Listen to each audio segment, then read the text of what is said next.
Nah,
itu 1.6 Pro 2 era di Palembang, teman terbaik kamu. Hai teman Pro 2, udah balik lagi di Pro 2.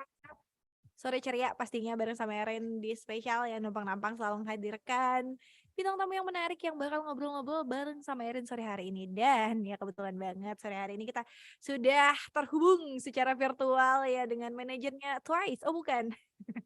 Tiba-tiba ya ada Haikal. Hai Haikal. Kan. Halo, halo semuanya. Haikal gimana nih suara kamu? Hai Kak Erin. Enggak kedengeran nih Haikal. Oh nggak kedengeran? Oh, Ini kedengeran. sekarang kedengeran nggak? Oke. Udah. Tadi ada bisikan-bisikan gitu. Haikal apa kabar? Alhamdulillah baik. Sentosa ya, baik banget sih di sini. Oh baik Mostly. banget. Alhamdulillah gitu ya. Oke, ini ada Muhammad Haikal Putra Surya. Apakah dia anak dari Pangeran Surya ya atau pemilik rokok gitu ya? Iya, yang punya matahari sih sebenarnya. Anak Tuhan dong. Kan sang surya menyinari dunia. Oh ya, benar. Oke, Haikal sekarang lagi di mana sih Haikal? Haikal sekarang lagi ada di Asek Tower, lagi ada di gedung kampus lah gitu ya. Oh, lagi di gedung. Emang lagi ngampus sekarang ya? Iya, tadi baru pulang kampus. Habis dari Oh. perpus bentar, ya udah langsung aja nge-zoom di sini. Oh, kayak anak yang rajin gitu ya, kesannya kayak bener-bener Iya dong. anak-anak kampus sekali ya, yang habis kampus nih punya kerjaan lain gitu ya, kayak padat-padat banget gitu ya. Iya dong, kan kita harus produktif gitu ya, produktif kalau orang bilangnya ya. Produktif, oke ya. Jadi tema kita hari ini adalah mana sih Gen Z itu ngelihat dunia, asik, ngelihat dunia. Sih. Ini kamu sebagai Gen Z, kamu lahirnya tahun berapa sih Haikal? Aku lahir tahun 2004. 2004, berarti kamu Gen Z banget Yes. ya? Masuknya sih Gen Z ya. Masuknya sih Gen Z. Secara umurnya Gen Z ya. Iya. Tapi kita nggak tahu. Cara jiwanya ternyata apa? Milenial. Generasi Y sebenarnya. Oh, generasi Y. Bapak. Bapak. Oke. Tapi Haikal, kamu kan sekarang lagi kuliah nih. Terus kamu asalnya dari mana nih? Asalnya ya sih dari Palembang ya. Palembang. Asalnya Palembang dari Pride. Palembang Pride tiba-tiba ya. Kuliah di Ya, sekarang aku kuliahnya di Universitas Airlangga di Surabaya. Universitas Airlangga di Surabaya, jauh dong. Lumayan. Banyak cindo-cindo ya biasanya. Surabaya. Banyak banget, apalagi Prodeko. Oh gitu. Kamu kan sebagai anak rantau nih, apalagi kamu anak rantau, terus jauh dari orang tua. Itu culture shock pertama yang kamu rasain di tempat orang gimana? Mungkin ya, kalau dibahas culture shock itu lebih ke lingkungan ya. Soalnya kan apalagi di Palembang, biasanya teman-teman tuh ya ini aja gitu. Tapi kalau udah kuliah, wah itu udah gabung banget kan. Kayak aku sendiri dari Palembang, tapi teman-temanku banyak ada yang dari Jakarta, ada yang dari Medan, ada yang dari even sampai Papua pun ada temanku satu prodi gitu loh. Jadi emang banyak diversity yang ada. Iya. Oke. Tapi kalian kan nih dari sekian banyak Sabang sampai Merauke gitu kan. Terus dengan ya percampuran kultur juga ya. Kita lihat juga dari belakang banyak banget yang liatin ya. Saya jadi nervous nih. Oh ya, ini mbak saya Mbak. belakang. Oh bisa. Oh jadi kamu juga salah satu K-popers bisa dibilang karena banyak banget kayaknya Gen Z Bisa yang dibilang. iya bukan banyak banget sih, udah banyak banget ya. Emang Iya, mostly mungkin K-popers. bahkan sekarang bisa dibilang 80% Gen Z itu kayaknya K-pop ya, atau K-pop ya anime lah, atau ya western banget gitu lah. Tapi ya pasti mereka punya kesukaannya sendiri gitu ya. Tapi ini juga kayaknya nimbulin pro dan kontra karena banyak yang bilang Gen Z terlalu over deh sama budaya luar gitu kan. Kayaknya harus ini deh terlalu K-pop banget, terlalu ke Korea-Koreaan gitu kan. Ngomong harus bahasa Inggris kayak ke barat-baratan banget sih anak-anak sekarang gitu. Kamu gimana tuh nyikapinnya dengan kata-kata yang kayak gitu? Oke. Apalagi aku tuh kuliahnya di program studi hubungan internasional ya. Jadi emang udah biasa gitu dibilangin, alah sok western, alah sok luar negeri, nggak cinta Indonesia segala macam. Tapi kan Jaksel, ya udah kita Jaksel ada banget, globalisasi, kita juga ada modernisasi. Tapi yang pastinya kita tuh nggak boleh mengurangi rasa cinta tanah air kita sendiri. Even aku suka K-pop, ya I love K-pop, I love music gitu. Tapi ya aku juga tetap kok suka-suka lagu Indonesia kayak dangdut, apalagi di Jawa Timur kan itu terkenal banget dengan dangdut koplonya gitu. Jadi ya masih jedak-jeduk banget ya. Apalagi jedak-jeduk gitu kan, isi profil TikTok saya jedak-jeduk ini gitu ya. Ini gitu kan. Gini. Ya, terus kalau masalah bahasa ya, bahasa Inggris adalah bahasa internasional, bahasa yang dipakai di seluruh dunia. Jadi kalau kita mau kemana pun pastinya ya bahasa Inggris yang kita pakai gitu. Tapi kita nggak boleh lupa juga gimana cara kita mengembangkan bahasa Indonesia, dan jangan sampai lupa kita tetap harus pakai bahasa Indonesia gitu loh. Jadi gimana cara kita menyikapinya balik-balik ke individunya itu sendiri sih Kak Erin ya. Karena kan setiap orang punya preferensi yang beda-beda dan semua orang punya niat yang beda-beda gitu. Tapi yang pastinya kita nggak boleh sih rasa cinta tanah air kita tuh terkikis dengan modernisasi dan globalisasi. Benar. Tapi kalau ini kan sekarang Gen Z nih yang sekarang nih lagi berlomba-lomba banget kayaknya ya. Kalau untuk anak-anak kuliah tuh kayak punya standar harus aktif banget gitu ya. Kalau nggak aktif banget tuh kayak aduh kayak kurang nih gitu pergaulannya. Terus juga kalaupun kerja juga harus kayak gajinya 2 digit deh minimal gitu. Kayak Fresh ada graduate minta 25 gitu ya. Iya kan kayak ada aduh.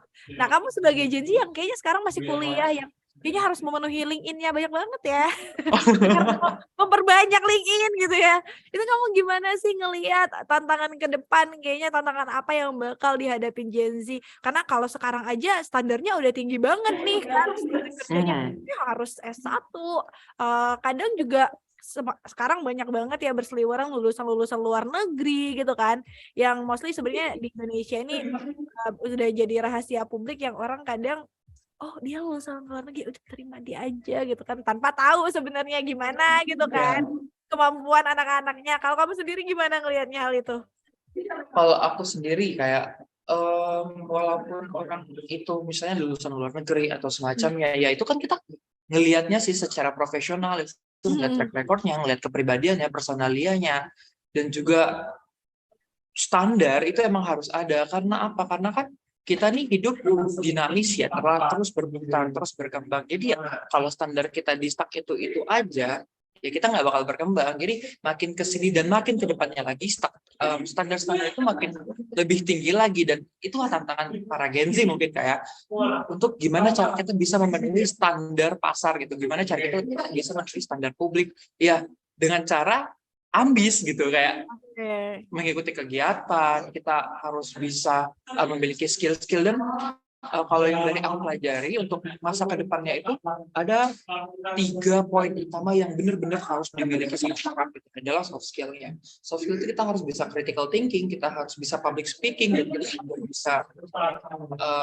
adaptasi gitu, karena kita di mana-mana gitu ya, jadi kita mau masuk mana aja bisa. Jadi untuk tantangan ke depan itu sebenarnya semua orang juga bisa ngandelin atau bisa ngejalanin asal dia punya tahu nih strategi-strateginya apa yang harus diambil gitu kan Kak ya.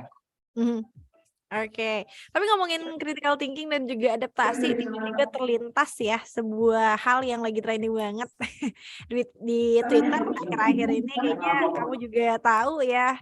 Banyak banget netizen Indonesia yang kayaknya sering ribut gara-gara open minded, kata open minded yang kayaknya Wah, aduh gitu ya, beberapa budaya luar yang dinormalisasi, ada pro dan kontranya, yang mostly itu kayaknya banyak banget ya yang berpengaruh adalah Gen Z, karena Gen Z ini benar-benar produk digital banget ya kalau kita ngomongnya. yes, betul betul. Digital deh, gak ada yang gak digital kayaknya kalau Gen Z semuanya, even itu juga absennya udah absen digital kayaknya ya, Iya, semuanya tinggal scan semuanya. barcode aja tuh.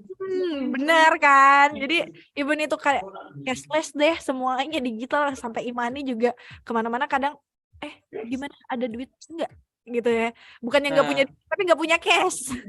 itu betul banget, kayak di dompetku sekarang aja kayak itu nggak ada cash sama sekali. Ya paling cuma 2.000, 3.000 gitu. Duitnya kan semuanya ada di HP gitu kan Ya, sekarang kan. kayaknya semua digital dan itu juga mempengaruhi ya.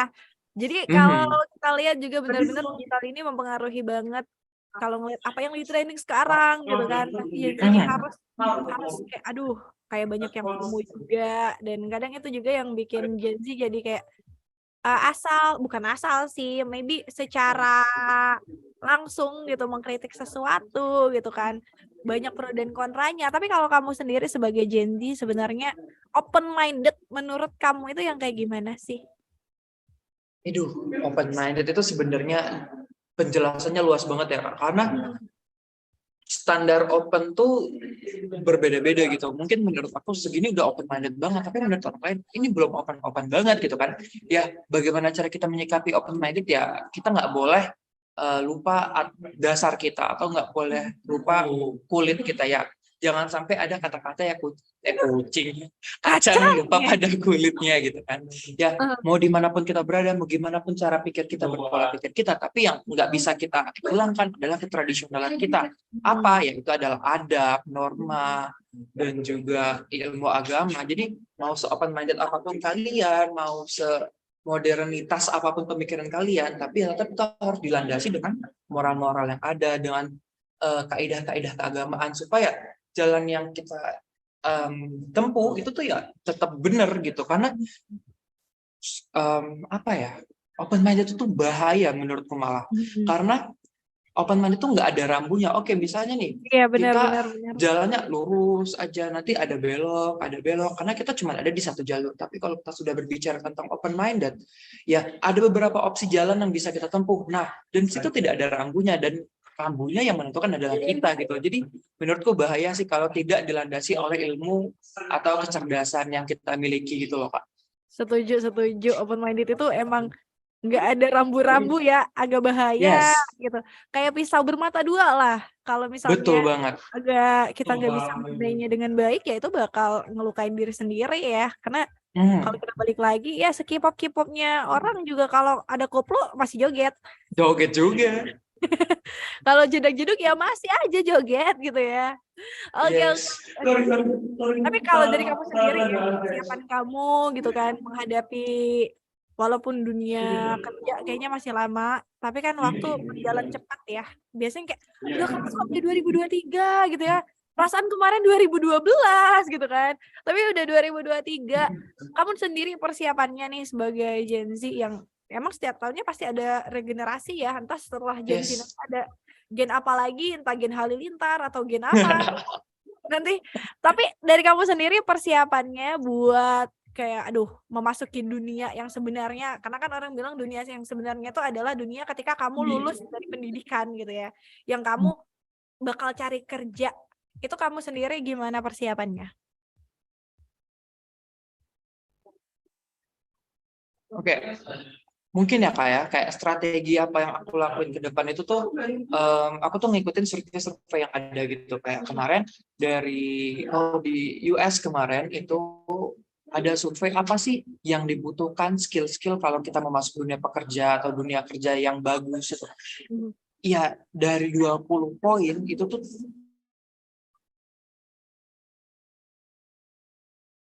Oke, kayaknya sinyal kita yang hilang atau Haikal yang ngeghosting nih.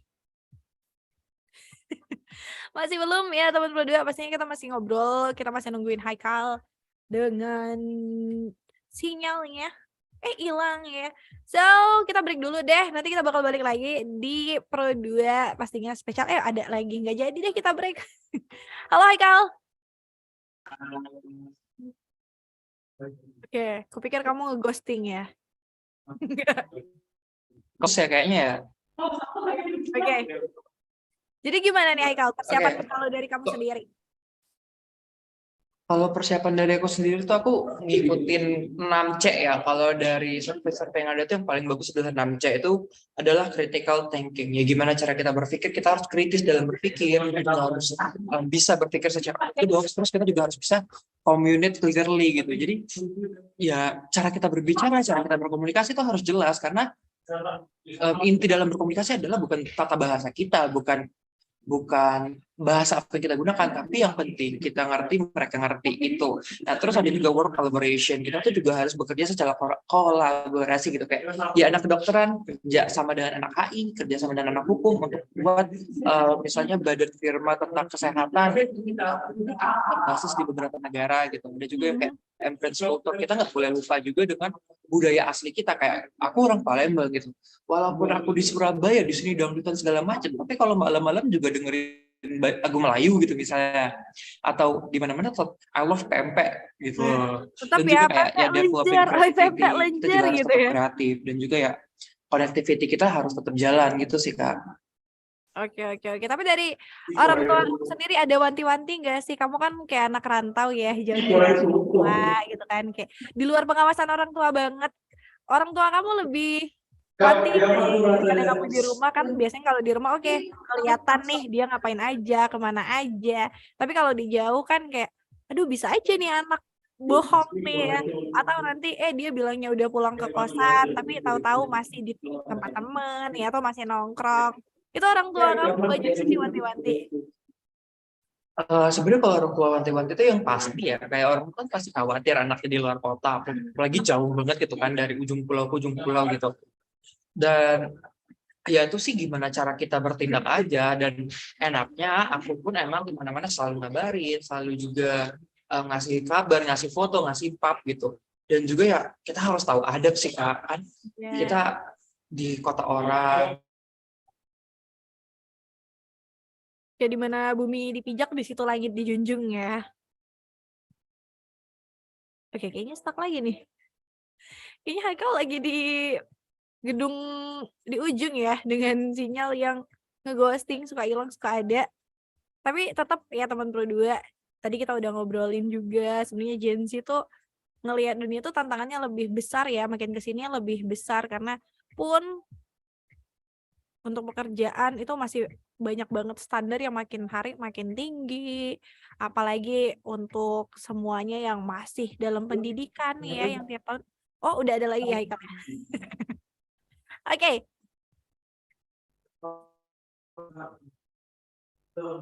Halo. Oke, Haikal, gimana? Kedengeran gak nih? Kedengeran. Kayaknya koneksiku jelek deh. Soalnya aku lagi di lantai 10 ini. Kayaknya kamu terlalu jauh deh. Jangan terbang ke kejauhan, jangan mainnya kejauhan, nanti lupa jalan pulang. Aduh. Aduh, agak susah tuh. Tapi terakhir nih Haikal ya, yang biasa menjadi hot issue banget untuk para Gen Z adalah mental health. Ini benar-benar kayak jadi hot issue banget ya kalau kata orang mah sering banget, entah itu di TikTok, entah itu di Twitter ya, banyak yang bilang biasanya kalau kena timpuk guru sedikit langsung nih Gen Z bilang, oh aku nulis ini sambil gemeter gitu kan, mental health aku gini ternyata aku mengidap gini disorder gitu kan, hanya dengan membaca beberapa tweet doang, terus membaca dari Google gitu kan, dan menyimpulkan kayaknya aku mengidap ini deh gitu ya. Kamu sendiri setuju nggak sih sama hal yang kayak gitu? Kamu kan juga Gen Z nih. Kalau kamu melihat beberapa orang yang kayaknya menggaungkan tentang mental health itu hebat banget sih menurut aku, karena emang perlu ya kita memperhatikan mental health. Tapi ada di sisi lain ada beberapa juga orang yang suka self diagnosis gitu dengan kayak, oh aku nggak bisa tidur deh, kayaknya aku insomnia deh gitu kan. Yang gitu-gitu gimana tuh?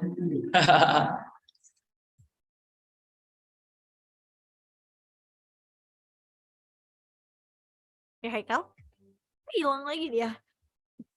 Gak apa-apa, kita tungguin teman Pro 2 pastinya, karena ini di sesi terakhir banget sore hari ini ya, dan aku juga penasaran banget sih gimana ya tanggapannya Haikal sebagai Gen Z sendiri ini tentang mental health, karena mental health ini benar-benar hal yang jadi pro dan kontra banget ya di semua generasi. Karena banyak yang bilang, generasi Z itu generasi yang bermental tahu gitu ya, cepat hancur. Tapi ya sebenarnya nggak semuanya, karena kan itu balik-balik ke personal sendiri. Ya, Haikal? Oke. Hmm. Hilang lagi dia. Pastinya teman Pro 2 ya. Ini balik lagi nih sama kamu, apakah kamu salah satu Gen Z juga atau jangan-jangan kamu juga salah satu orang yang disebutin ciri-cirinya tadi, yang kayaknya suka self diagnosis, atau kamu salah satu orang yang emang sorry for hear that ya, sorry banget kalau kamu adalah salah satu orang yang mengidap ternyata penyakit mental. Karena sekarang banyak banget tiba-tiba orang yang terkena penyakit mental, dan ya turut duka cita ya, karena itu juga salah satu penyakit yang memang mempengaruhi banget gaya hidup, dan terus juga ya mempengaruhi dari semua aspek lah, dari pekerjaan ya. Jadi kayak mungkin ada beberapa fokus yang hilang, terus juga ada juga yang kadang susah untuk berkomunikasi sama orang di sekitar, dan ya nggak memungkiri juga ya hubungan dengan keluarga juga benar-benar berpengaruh banget sama yang namanya mental health. Apakah kamu sekarang lagi di masa di mana mental kamu lagi kayak down banget, atau kamu dalam masa quarter life crisis yang di mana semuanya ya mostly itu rencana-rencana kamu bener-bener kayak kacau banget, kamu ngerasa kayak, "Aduh, ini gimana nih? Kok jadi kayak gini ya? Kenapa semuanya nggak berjalan sesuai rencana aku?" Gitu ya. Apapun yang kamu pikirin sekarang dengan semua yang ada di otak kamu ya overthinking, itu bisa menjadi pemicu juga ternyata ya. Mental health kamu juga terganggu. Dan baiknya kayaknya kalau kamu udah ngerasa down, terus juga kamu ngerasa kayak, "Aduh, ini kayaknya udah nggak bener nih ya," menunjukkan beberapa tanda-tanda yang bikin kamu juga susah. Kayaknya kamu emang harus ke psikiater deh, emang ke profesional ahlinya, jangan sampai kamu self diagnosis, kayak jangan sampai kamu sendiri hanya dengan modal membaca-membaca di Google yang emang kita juga nggak tahu keabsahannya ya. Absahan nggak tuh? Jadi emang semuanya perlu dipastiin sama yang ahlinya, yang emang itu sudah dikonfirmasi, yang emang udah belajar ya. Semuanya jadi nggak ada lagi yang namanya simpang siur, self diagnosis, ya terus juga kayak hal-hal yang udah ada Haikal ya? Iya, saya ganti device. Jaringannya Iya. jelek banget. Oke, gimana Haikal? Oke, gimana? Oh iya, dia ditinggalkan sama dayang-dayangnya ya, nggak ada lagi udah. Oke. Enggak, ini udah pakai. Oke, jadi gimana nih Haikal, kamu menyikapi beberapa orang yang bilang kalau Gen Z ini generasi yang emang ini mental tahu nih.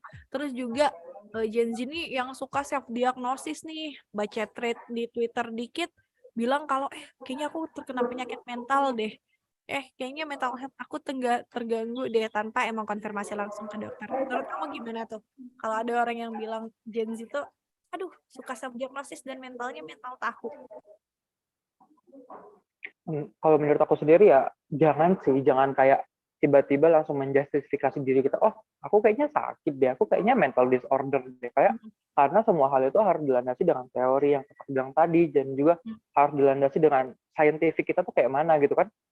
Ya sama sendiri kalau kita kayak menjustifikasi diri kita, kayaknya aku OCD, kayaknya aku mental disorder, itu kayak ngedoain diri sendiri nggak sih? Kayak kita harusnya, wah aku sehat sini, ini walaupun capek saya sehat sini gitu. Soalnya kalau terlalu menjustifikasi diri kita sakit, atau kita terlalu percaya dengan apa ya, info-info cetek gitu ya aku bilangnya ya, di sosial media, itu nggak bakal habis. Kalau kayak gitu ya seluruh penyakit kita pasti bakal dapat gitu loh. Benar. Harus ada laporan saintifiknya gitu. Oke, kalau kayak gitu ya. Last but not least, terakhir, aduh sayang banget udah mau jam 5. Tapi nanti kita bakal ngobrol lagi ya Haikal ya. Hari ini kita ngobrolnya bentar banget. Bentar deh, di lain waktu kita bakal ngobrol lagi pastinya. Tapi yang terakhir nih Haikal, ada yang mau kamu sampaikan gak sih sama teman-teman kamu, para Gen Z di luar sana, entah itu teman dari kampus kamu atau teman-teman di luar sana, dan untuk teman Pro juga. Kalau dari aku sendiri ya, karena aku juga masih berproses, apalagi berprosesnya di kota orang, ya kita harus bisa adaptasi sih dengan lingkungan sekitar kita. Selain itu kita juga harus bisa memiliki pemikiran yang kritis, yang teoris juga, dan juga kita harus bisa lebih communicate clearly gitu ya. Kata aku bilang tadi, kita harus bisa berkomunikasi secara handal, secara jelas, karena itu yang dibutuhkan di masa kerja kita nanti. Soft skill itu terpenting untuk saat ini, tapi bukan berarti hard skill-nya kita tinggalkan. Soft skill dan hard skill akan terus berdampingan sampai kapanpun dan dimanapun kita berada. Oke, itu tadi dari Haikal ya. Emang semuanya harus dikembangin, soft skill sama hard skill itu emang harus seimbang dan itu emang udah jadi penunjang ya kalau hidup kamu pengen sukses di kemudian hari. Oke, thank you Haikal ya udah nyempetin ngobrol-ngobrol sore hari ini abis kuliah capek loh ya. Thank you so much untuk waktunya Haikal. Nanti kita ngobrol lagi di lain waktu. Pastinya tetap di Pro 2 Issue spesial ya, sore ceria numpang-nampang bareng sama Haikal, dan kita harus pamit dulu dari ruang dengar kamu teman Pro 2, Erin dan juga Muhammad Haikal harus pamit. Thank you so much untuk kami yang udah dengar. Kita bakal ketemu di sore cerita yang berikutnya pastinya. So, goodbye. Bye-bye. Thank you, Karin. Thank you, Pro 2 Thank you, RRI Haikal. Palembang. Bye-bye.